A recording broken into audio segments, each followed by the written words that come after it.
Morning, good morning. It is running a little bit late. I've taken care of some extra business, but it's about 2:55 a.m. On my way to the gym right now. It's a Friday. I've been listening to a lot about how faith is shown best in your ability to be patient, your ability to be still is the place where faith shows up at its most strongest. And being still meaning not worry, not being still like don't do anything. I think that's the biggest misconception about faith, is that if you name it and claim it, you don't have to necessarily get up and do it. And I haven't encountered a situation where God says, you know what, just hang out on your lazy boy chair and tell you what, I'll make that happen pronto. Versus saying, okay, I hear what you're asking of me.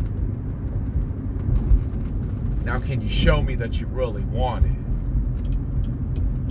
And me and my wife had this interesting conversation yesterday where I said, if you have faith and there's something on your heart that you should do,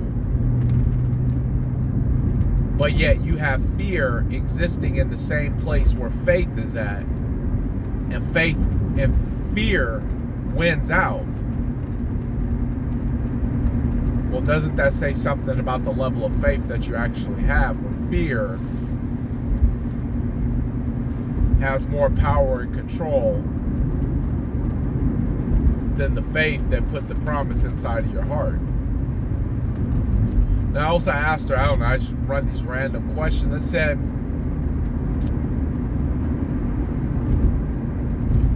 if you don't read your word, I mean, you don't get in there, read it, how can you say that you have a relationship with God?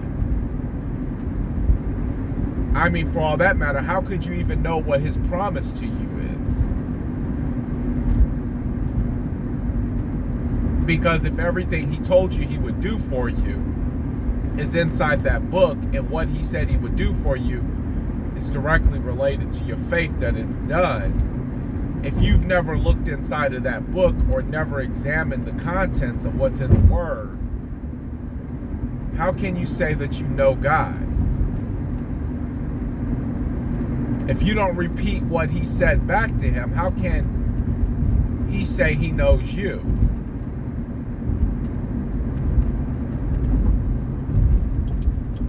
Just some food for thought. I mean, unless you were born with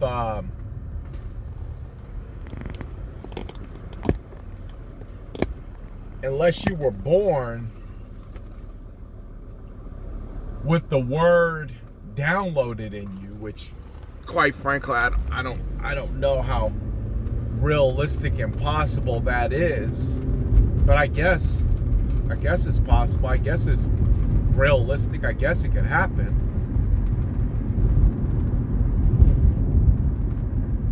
I think we all are built and born with a level of discernment. I think that's what our conscience is. It's a level of discernment. But I'm talking about actual real live relationship. How can you have a relationship with God but you don't know what his word says? You don't know what his promises are. And that goes back to fear over faith. What do you have faith in if you don't know his word? If you don't know what he's promised you, how can you have faith? And I think that's why people live in so much fear. Their faith is challenged because they don't know what the promise is attached to it. You don't know what you have coming to you. Right? Just hypothetically. I mean, nothing that I'm saying about God is hypothetical, but let me just put it in a hypothetical sense.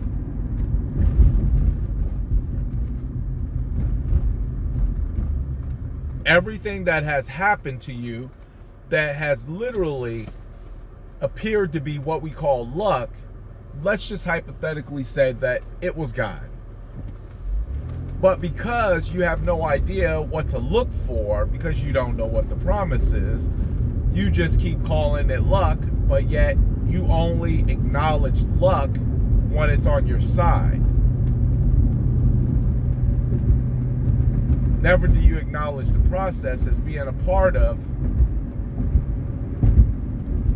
the blessing.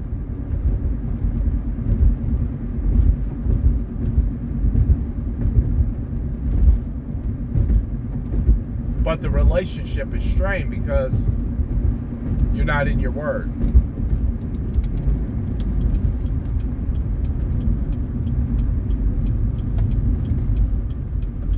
Just imagine. Just imagine if I promised to give you something that you've always wanted, but I never told you. But I did write it down on a piece of paper and I slid it to you and I said, just read this if you want to know what it is that I plan to give to you.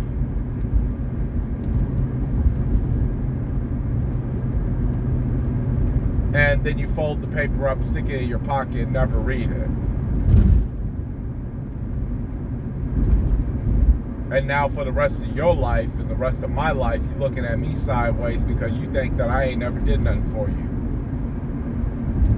But had you just looked at what I had wrote down was my promise to you. Had you had just taken the time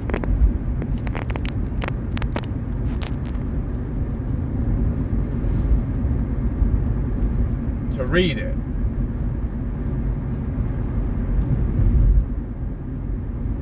you could have spent less time being angry and more time embracing the promise.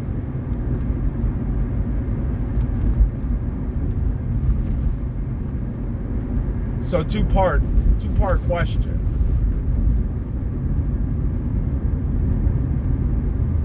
How do you have faith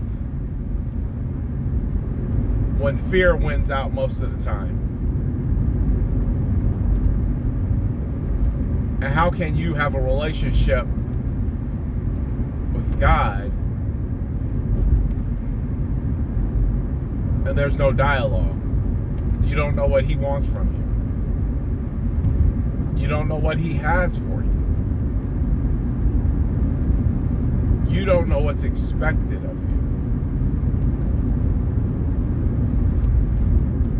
If you can answer those questions, you will go light years ahead of wherever you're at right now.